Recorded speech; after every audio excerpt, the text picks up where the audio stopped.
What's going on, everyone? I'm here with Mike Moon of Moon Drywall and Interiors. What's happening, brother? Thank you for joining me on the business breakthrough, man. Tell me, why are you here, man? Tell me a little bit about your business, and then what's some areas that you're ready to grow, ready to hit on. Thanks for having me.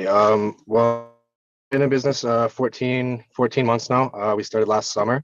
The first year was a pretty slow start. I had a lot I needed to learn. I've never really run a business before. Me and my dad are partners on it. He's been doing drywall a lot longer than I have, obviously. So he's more kind of the project manager side of things, and I handle more of the business kind of side of things. Cool. In the last couple of weeks, things have gotten really, really stacked up for the fall. I've had to turn down 4 jobs in the last week because we just don't have the workforce to be able to keep those kind of promises. And it just kind of sucks because they're It's jobs that we tough. would love to take otherwise. But yeah, we've been having to turn down because of that. And yeah, I guess our biggest problem now is hiring. Got it. When you wait, when you go to work every day, do you feel like, you can't do your job because of production? Like, in other words, like if your job is to be doing the sales, you feel like when you show up to estimates, you're not even confident. Like you're just like, what's that look like? Yeah, like it's hard to be able to promise a spot for somebody when you don't really know exactly what's going to happen when the time comes, right? So yeah, I would definitely say it kind of wears on my confidence to be able to actually make a promise to somebody, for sure. Who's in charge? Is it still your dad or is it you? It depends on what aspect you're talking about. Like with finances, different aspects of the business have somebody has a final say. So if it's just in terms of like what's going on site with the guys, then my dad has final say on that. With financial decisions and more of the administrative stuff, that's my side of things. And Good. Oh, I like that dynamic. How many people work for you guys? right now we don't have any guys. So it's just you two. Yeah, How long have you been in business with you, just not over. your dad? We started it together about a year ago. Have you ever hired anyone before in any other capacity? Have you been a manager of some other place? Have you done any sort of hiring ever? We hired somebody last year. It didn't work out too well. We just hired them as a helper. Um, Did you that hire didn't, them? yeah. So your dad's idea of your hiring process isn't as good as it should be. Yeah, I'd say it definitely needs improvement. Yeah. So because the reason I say that is because some people who have told me these sort of scenarios, like dad is like one of those guys, he could do everything. And you bringing on somebody probably slowed him down. Yeah. Yeah. And he was like, Mike, I don't know who this guy is, but right. Is that kind of what happened?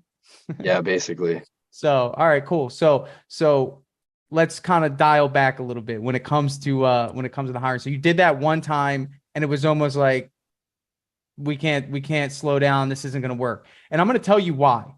And this is going to probably not be an epiphany for you, but it's pretty obvious. It's like you guys do some pretty hard stuff, right? Yeah. Drywall is not easy. Making texture look like it used to 20 years ago on a repair is not something you could just pull someone off the sidelines to do, right? Yeah. What other services do you guys offer? We offer steel framing. That's not very common. Holy cow. My dad just really enjoys doing that still, so he wants to have that something we still offer. So we will offer that. We haven't done any of that. Mainly, it's drywall installation, finishing of the drywall. We'll do priming. I've wanted to get into painting, but I don't have anybody. I don't feel comfortable with us doing that ourselves for the final finish on the wall. I want to get a professional if we're going to actually offer that. And then also T-bar. We've done a couple T-bar ceilings, the suspended ceilings. Okay. So that's one, two, three, four, five, six different businesses. That's the way I see it, right? You're Yeah, essentially your dad's agent, right? You're out there booking this man for work, and he's only able to do one job at a time, sometimes 1 to 2 weeks at a time. I'm not telling you things you don't know, but we need to set this up for you to be able to build your case to your father as to why you need to expand. And the severity of the issue is that you guys are losing a ton of money. And it's yeah, just because opportunities are knocking and you can't answer the door. you Yeah. know, and that's not good. So we know that. All right. We're not going to go there, but here's the deal. Okay. The hardest part about this whole scenario is the fact that you're trying to replace your dad, or at least finding him a helper. And he's been working alone for 20 years. That's like, that doesn't make sense. So right off the bat, we're not going to go into why you need to do this. I'm going to tell you what you need to do. Okay. We have two options here. Okay. The first thing is that you need to decide if you want to stick with drywall. If the market is that good for you guys for drywall, and it's one of those things that your phone's ringing almost every day for it. Is the phone ringing every day? Yeah. In the last 2 weeks, I've booked almost 3 months of work. Which is horrible. So in a sense, just because you can't get to it, and it's probably frustrating because you want to get those jobs knocked out, right? You want to make it. Now, if you were to give me the types of drywall jobs that you guys are getting calls for, what would they be? Are they popcorn removal? Are they repairs? Are they full blowouts? What is it? We try not to take the smaller ones. I've turned down a lot of the smaller jobs. Because so give me the top four that you guys are getting calls for. top four like projects. Yeah, like drywall job types.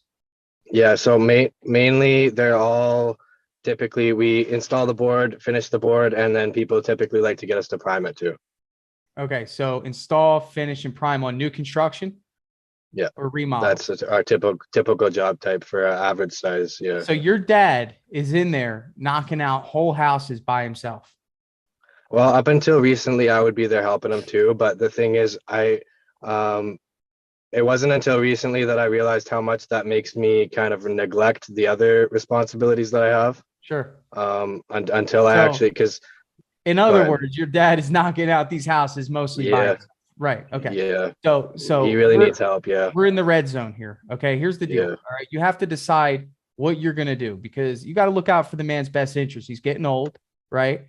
Body is a deteriorating asset, right? You got to really strategically plan for his retirement and for the growth of the company. I'm sure in 5 years from now, if this man were just driving around, checking on work, using his expertise that he's learned for 60 years to coach and teach others, that would be a better outcome for him. Would you agree?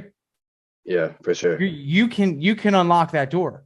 It's just a matter of your belief, in a sense, as to what and how you're going to do this, right? So the first thing is that drywall finishers do exist, and they're looking for a good opportunity, right? Here's the deal. When you're hiring, let me ask you this question. I'm going to ask you this. Just be honest, because I can't help you if you're not. Do you have a payroll system in place?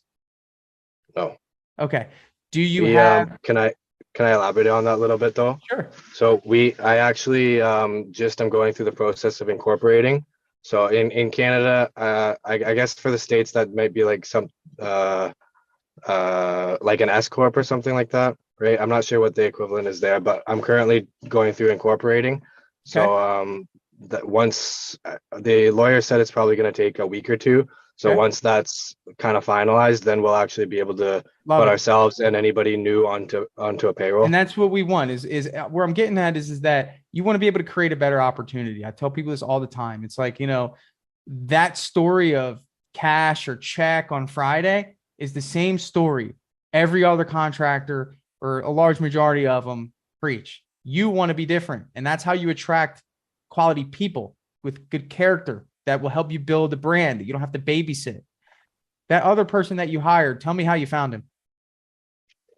I had an ad on Kijiji. That's kind of like our Craigslist. Okay. So yeah, I just had a job posting on there. I think it might not have been specific enough. I mean, none of the people that were applying really had any kind of experience, which is okay for. I know that we need to train people up too, but it's very hard to. You can't take on 4 helpers. You know what I mean? Sure. So sure. Well, here's part two of this. Is that, at the end of the day, you've got to have a talk with your father about what the vision is. It's like, hey, what are the roles that your father is best at? Is it hanging the drywall, or is it mudding and taping, or is it finishing? Which one does he love?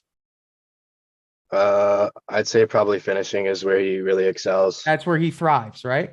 Yeah. Okay. So you need a drywall hanger, somebody that you can put on an ad to do hanging work so he can come in and do the finishing, right? So now you just split his workload in half. So in other words, now you have somebody that you can trust to go hang drywall at the next job. And then your dad is lagging behind him finishing the drywall. And what you're doing is you're just testing out that system to see if it works, right? But at least now you have a direction of what exactly you're looking for. So when you put out that ad, it's like, I'm looking for an experienced drywall finisher.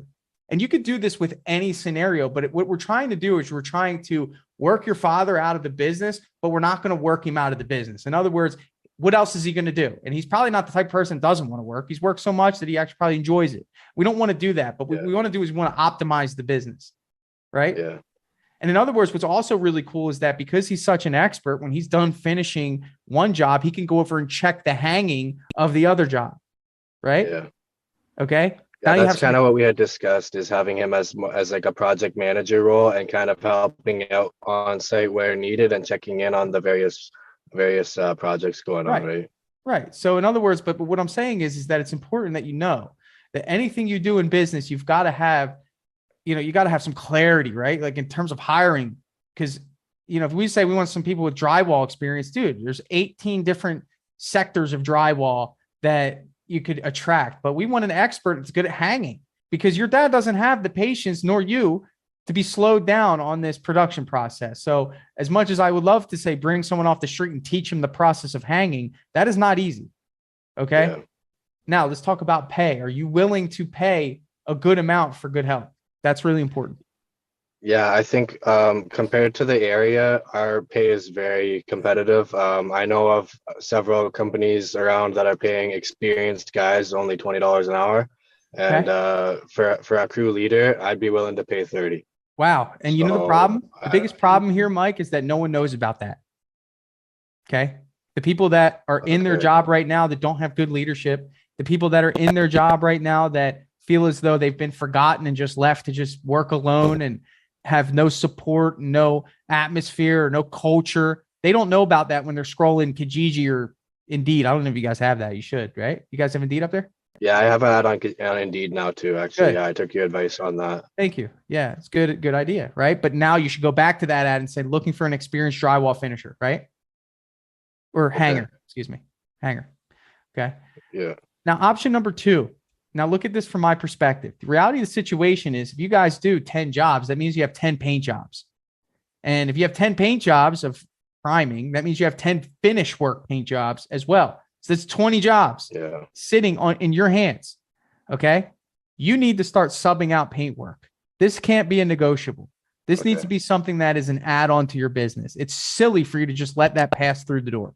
Okay. Yeah. Obviously, once you get the hang of recruiting individuals, you might want to build your own proprietary team, right? Your employees. But brother, you're letting a lot of money slip through the cracks. You're working way too hard trying to come up with jobs when you could be finding one solid paint crew.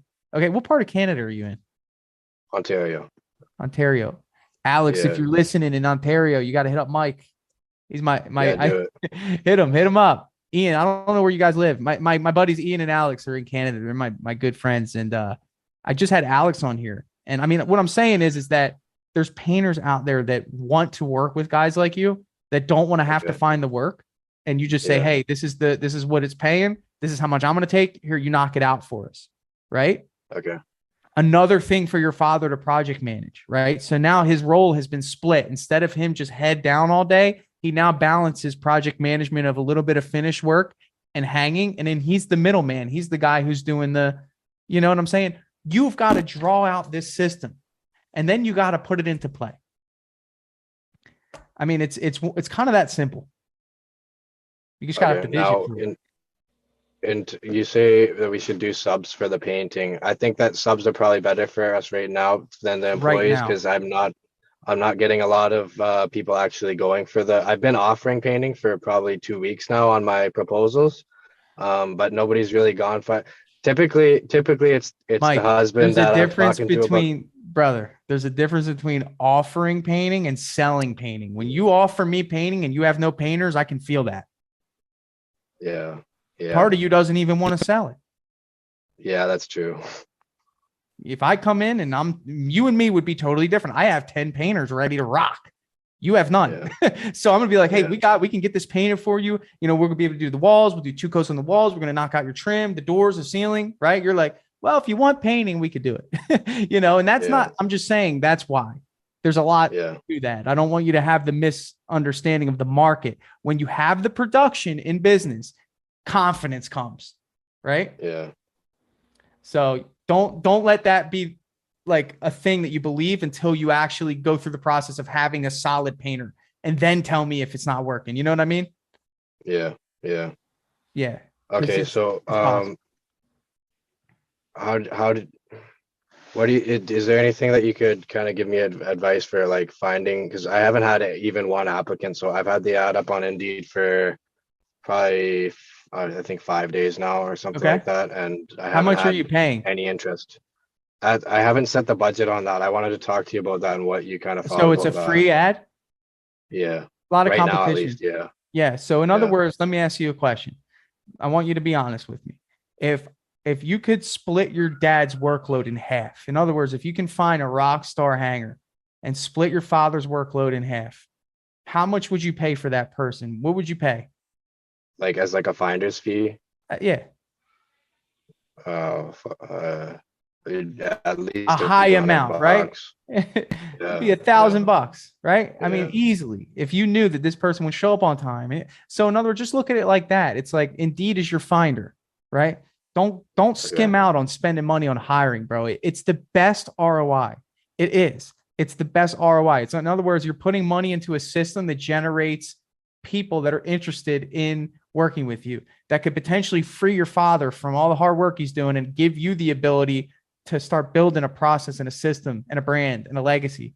Dude, invaluable. So for me, I would say without a shadow of a doubt, it should be no less than $20 to $30 per day, especially at this stage in your business. You have the work. So it's not a matter of, oh, will I be able to keep this guy busy? No, you have the manager, which many people don't even have. Okay. You have the sales system in place. Dude, you're just missing a production piece. So hiring should be the biggest focus of your life, and recruiting on the subcontractor side. All you need is one painter, bro. You know what I do? If I need a subcontractor, which I very rarely do, but I do it for pressure washing, or if I need a handyman, I go on the local word of mouth groups and I go, hey, looking for a pressure washer. Does anyone have any recommendations? Bro, the best thing you can possibly do is get recommendations from homeowners that have had experiences with other painters, and they'll tag them.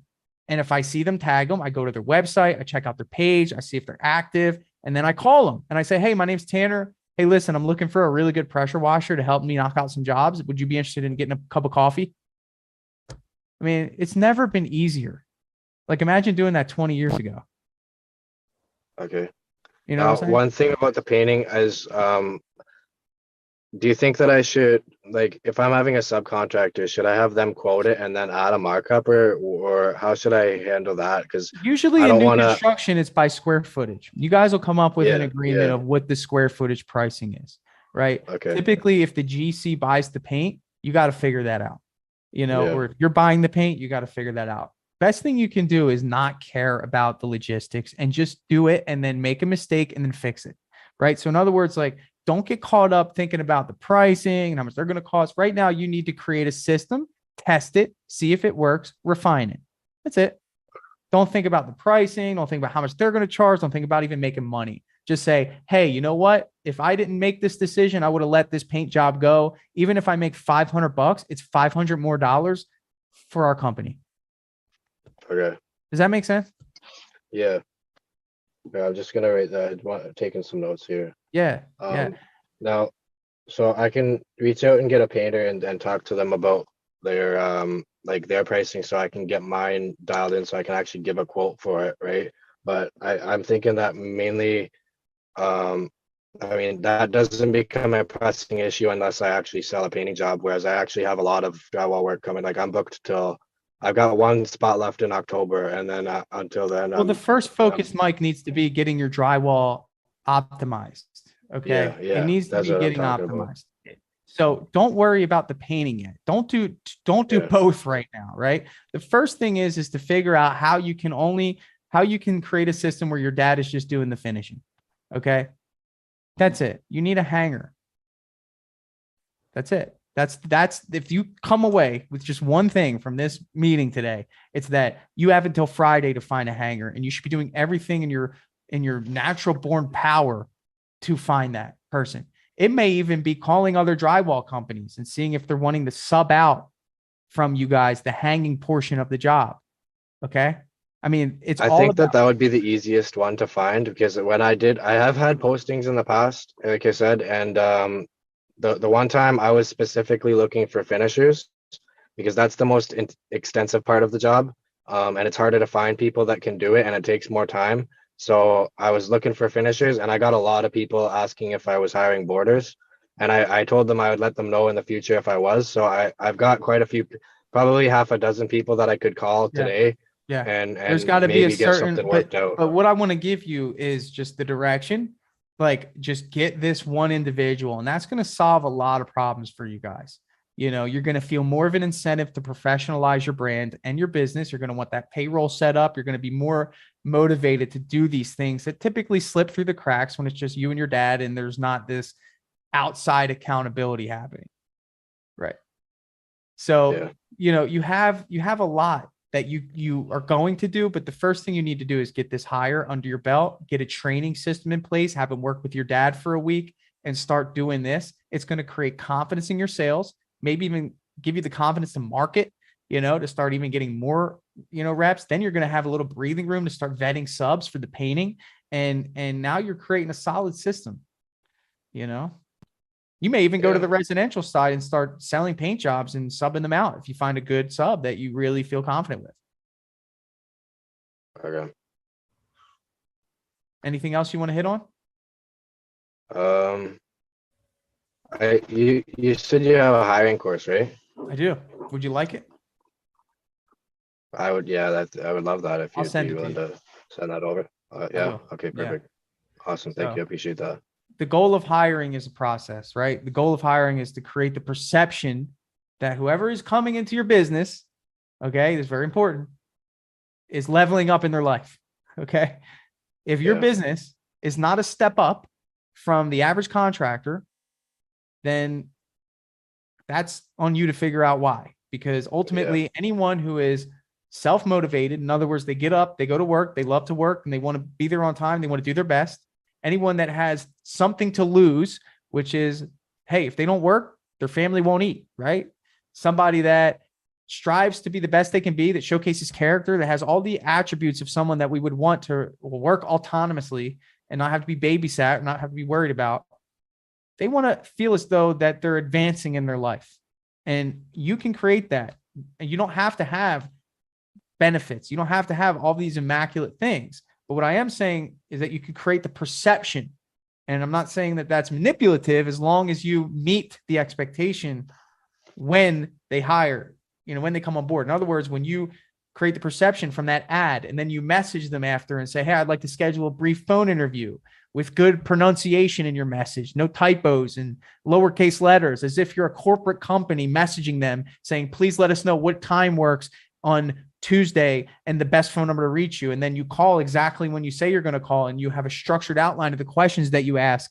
And then you have a structured process of what the next step would be of meeting you in person. And then from there, you have a structured process of what that interview process is going to be.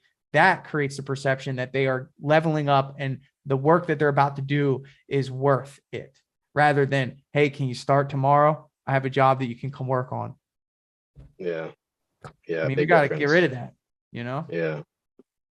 So that's how you do it. And what you'll find is that only the people that are the ones that are going to really take advantage of the opportunity are the ones that are going to make it through that process, because it's a long process and it should take at least a week to get a solid hire in.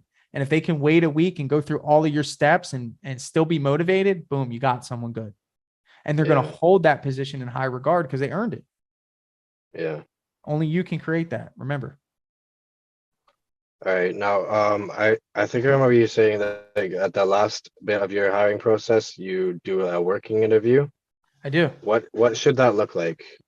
Well, I mean, everyone has a different working interview. For me, I'm looking just to make sure that everything they said was true. Are you going to show up on time?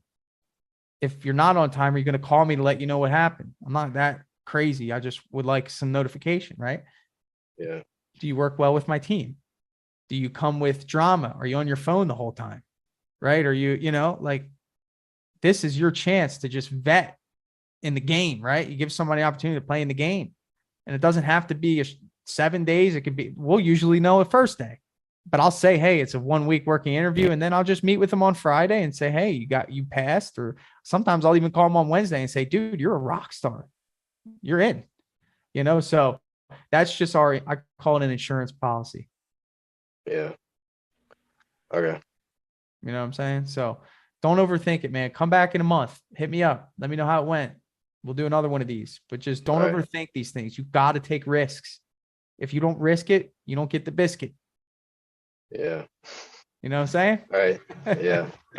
Anything else, man? Are you good with all that for right now? I think that's all good for now. I think that'll do. Yeah, that solves the main problems, I think. So we'll see what happens in a month. Are you fired up? Sure. Yeah, man. I appreciate that. Thank you. You're welcome, man. Good luck. Hey, thanks so much for checking out that business breakthrough. I hope you enjoyed it. And I just want to let you know, if you would like to sit with me on a business breakthrough, I will drop the link somewhere below this video for you to sign up. It's 100% free. And hopefully you can see that I can help you maybe break down some barriers or give you a different idea or different perspective that could help take your business to the next level. As always, this podcast episode is sponsored by Dripjobs, the #1 software for motivated, sales-driven, growth-minded contractors. So I hope that you sign up for the 14-day trial at dripjobs.com.